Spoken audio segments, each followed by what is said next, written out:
G S maths classes में आप सभी का स्वागत है। आज हम पढ़ने जा रहे हैं एस ब्लॉक, पी ब्लॉक और डी ब्लॉक।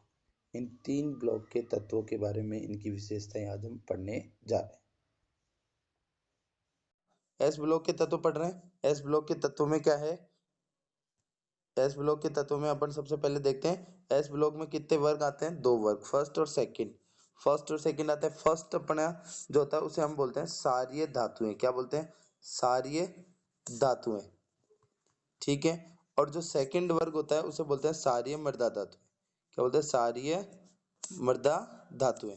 ठीक है। उसके बाद में देखो वापस एक बार, जो एस ब्लॉक होता है उसका इलेक्ट्रॉनिक विन्यास होता है NS1 से 2। ठीक।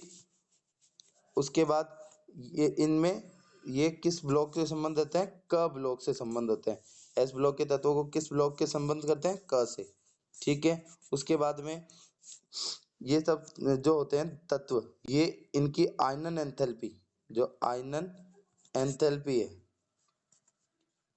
इनका मान क्या होता है? कम होता है। क्या होता है? कम होता है। ठीक है। उसके बाद में ये इलेक्ट्रॉन का त्याग कर या तो +1 अवस्था या +2 आयन अवस्था बनाते हैं। ठीक है। आगे देखो,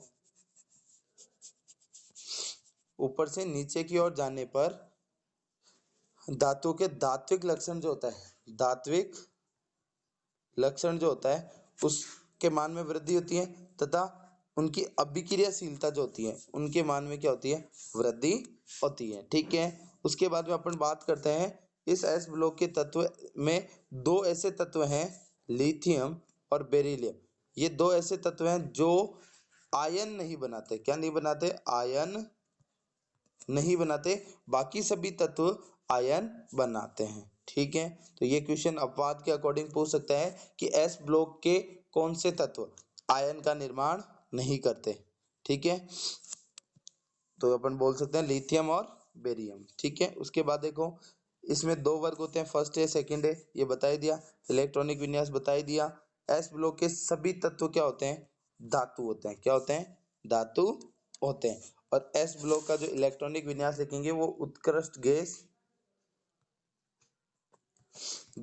ब्रैकेट में लिख देंगे NS1-2 के, मतलब किसी भी उत्कृष्ट गैस का नाम लिख देंगे जिसके अकॉर्डिंग वो आ रहा है, तो उत्कृष्ट गैस हो क्या।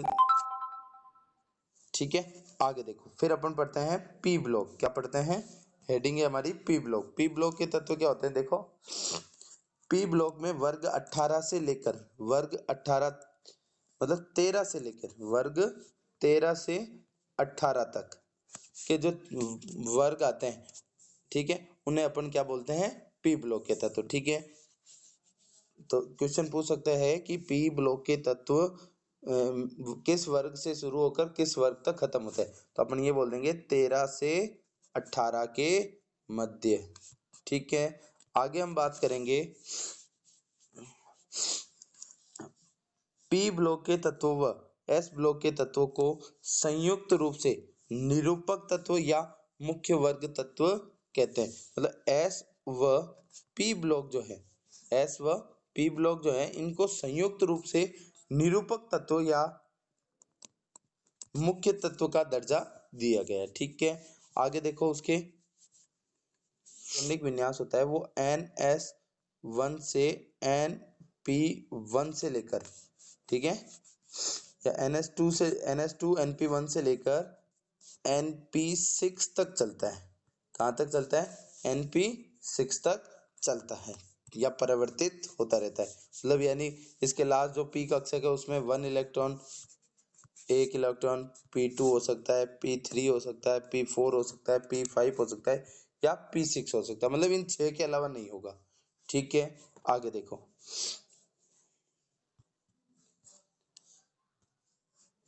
अब आगे देखो, उत्कर्ष गैसों में संयोजी कोश में सभी कक्षक इलेक्ट्रॉन से पूरे भरे होते हैं। जो उत्कर्ष गैस होती है। कौन सी गैस होती है? उत्कर्ष गैस। उत्कर्ष गैस के जो बाह्यतम जो कोश होता है, उस कोश में इलेक्ट्रॉन जो होते हैं वो पूर्ण रूप से भरे होते हैं। किस रूप से भरे होते हैं? पूर्ण रूप। मतलब कहने का कि पी ब्लॉक का ऐसा कोई भी मतलब पी ब्लॉक का जो उत्कर्ष गैस वाला जो ब्लॉक है, मतलब 18वां वर्ग। कौन सा वर्ग है? 18वां वर्ग। तो 18वें वर्ग में ऐसा कोई भी तत्व नहीं है जिस जो अपूर्ण होता है। तो अपन ये क्वेश्चन पूछ सकते हैं कि पी ब्लॉक का कौन सा वर्ग है जिसमें एक भी कक्षक खाली नहीं रहता या कोई भी कक्षक अपूर्ण है। तो अपन उसको बोल देंगे कि उत्कृष्ट गैसों का जो वर्ग है, यानी वर्ग 18 जो है, 18वां वर्ग, वो इलेक्ट्रॉन से पूरा भरा होता है। इलेक्ट्रॉन से क्या होता है? पूरा भरा होता है। ठीक है, आगे देखें। इलेक्ट्रॉन को घटाकर या जोड़कर इस व्यवस्था को हम बदल नहीं सकते। ये बहुत कठिन होता है। अगर अपन बदलने की कोशिश भी करेंगे तो हमें बहुत मुश्किलें आएगी। ठीक है, उसके बाद क्या कहता है? इसलिए उत्कृष्ट गैसों की रासायनिक अभिक्रिया बहुत अधिक होती है। मतलब इसमें कोई कक्ष खाली नहीं होता, तो इस कारण ये किसी से भी अभिक्रिया करने अभिक्रिया जो करने की क्षमता होती है वो इनकी क्या होती है? कम होती है। ठीक। अब जो पी ब्लॉक है उनमें देखो, जो 16वां वर्ग है पी ब्लॉक में, उसको हम बोलते हैं चालकोजन। क्या बोलते हैं? चालकोजन। ठीक है, उसके बाद हम बात करते हैं जो 17वां वर्ग है। कौन सा वर्ग है? 17वां वर्ग। उससे हम बोलते हैं हेलोजन। क्या बोलते हैं? हेलोजन। ठीक है, फिर उसके बाद आता है 18वां वर्ग। कौन सा वर्ग आता है? 18वां वर्ग। 18वें वर्ग को हम बोलते हैं उत्कृष्ट गैस। कौन सी गैस बोलते हैं? उत्कृष्ट गैस, या फिर बोलते हैं अक्रिय गैस। अक्रिय गैस, या फिर हम बोल देते हैं नोबल गैस। तो यानी पी ब्लॉक के जो तत्व हैं उनमें तीन ब्लॉकों के नाम, तीन वर्ग के नाम दे रखे हैं: 16, 17, 18। 16 का नाम है चालकोजन, 17 का नाम है हेलोजन, 18 का नाम है उत्कृष्ट गैस। ठीक है,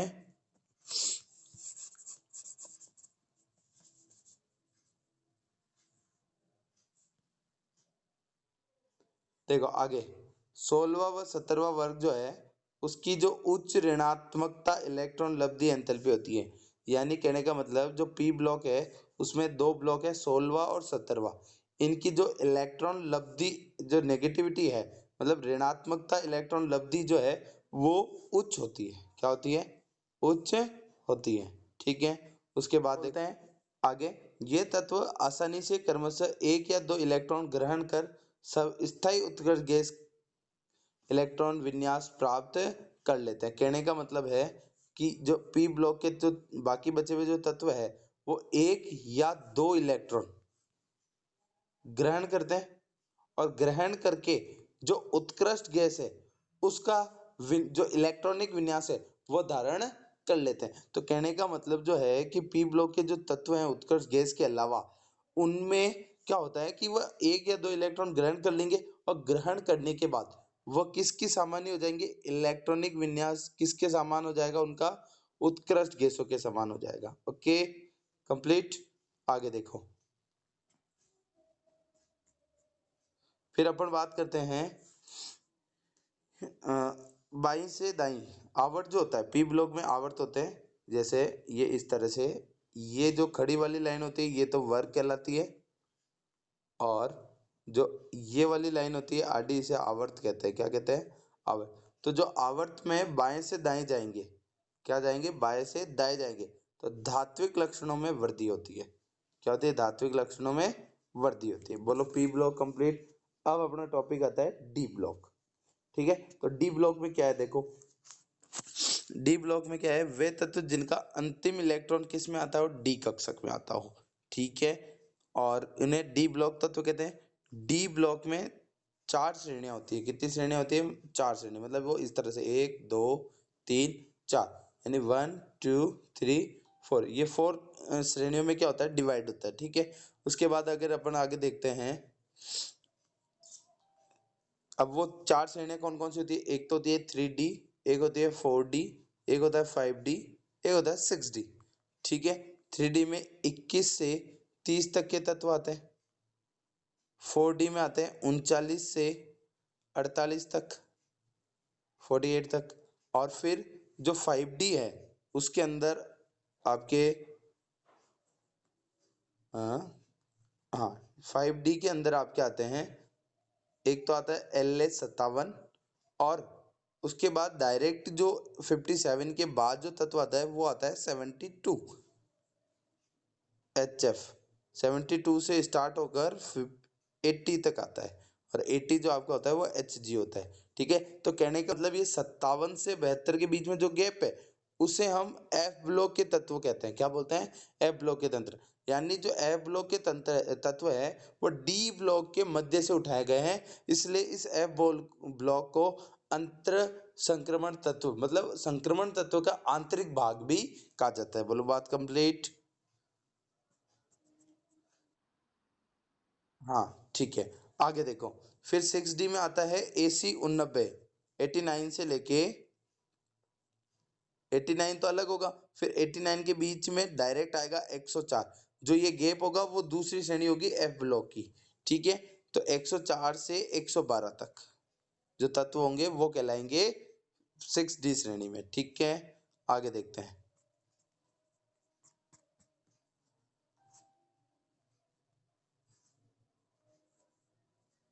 फिर अपना आता है, आगे देखो, ये आवर्त सारणी में एस व पी ब्लॉक तत्वों के मध्य स्थित होता है। जो डी ब्लॉक होता है वो क्या होता है? एस और पी ब्लॉक, एस और पी ब्लॉक के बीच में स्थित होता है। कौन? D block. ओके, आगे देखो। इसमें 3 से 12 वाले तत्व डी ब्लॉक तत्व कहलाते हैं। जो वर्ग होता है, वर्ग कहाँ से शुरू होता है? 3 से 12 तक। ठीक है, आगे देखो, उसके बाद देखते हैं। फिर आता है, इन तत्वों की पहचान के लिए आंतरिक डी ऑर्बिटल में इलेक्ट्रॉन भरे जाने के आधार पर की जाती है। मतलब जो डी ब्लॉक के तत्व हैं उनकी हम पहचान कैसे करते हैं कि जो लास्ट जो ब्लॉक आंतरिक जो कक्षक होता है इसका, वो डी कक्षक होता है। कौन सा कक्षक होता है? डी कक्षक।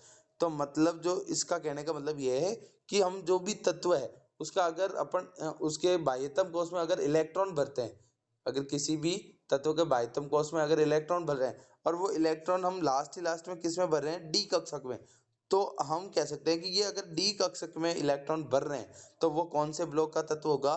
डी ब्लॉक का तत्व। तो क्वेश्चन पूछ सकते हैं, मतलब ये हो गया कि डी ब्लॉक के तत्वों की पहचान किसके आधार पे कर सकते हैं हम? कि इलेक्ट्रॉन को भरने के पहचान आधार पे कर सकते हैं, और इलेक्ट्रॉन जो होगा वो हम डी कक्षक यानी डी ऑर्बिटल में हम भरेंगे। ठीक है, उसके बाद देखो आगे। ठीक है, फिर अपने आता है, इसमें 40 तत्व होते हैं। मतलब डी ब्लॉक में कितने तत्व होते हैं? 40 तत्व होते हैं। ठीक है, उसके बाद देखो आगे। 12 के तत्व हैं Zn, Cd और Hg के सामान्य इलेक्ट्रॉनिक विन्यास N-1 D10NH2 होते हैं। हुए भी ये धातुएं संक्रमण तत्वों के बहुत से गुण प्रदर्शित करती है। कहने का मतलब यह है, जो Zn, Cd और Hg है, इन तीनों के जो इलेक्ट्रॉन विन्यास है वह अंतिम आता है NH2। क्या होता है?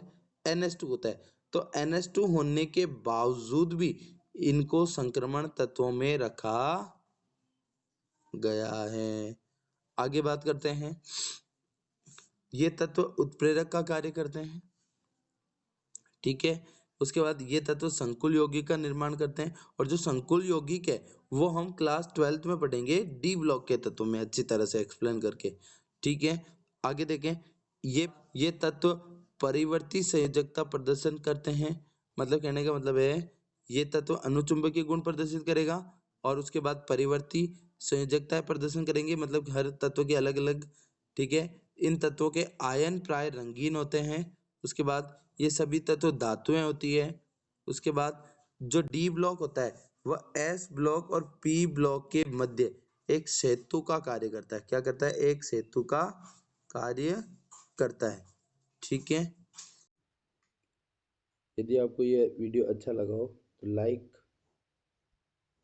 लाइक शेयर एंड सब्सक्राइब जरूर करें। Thanks for watching my video.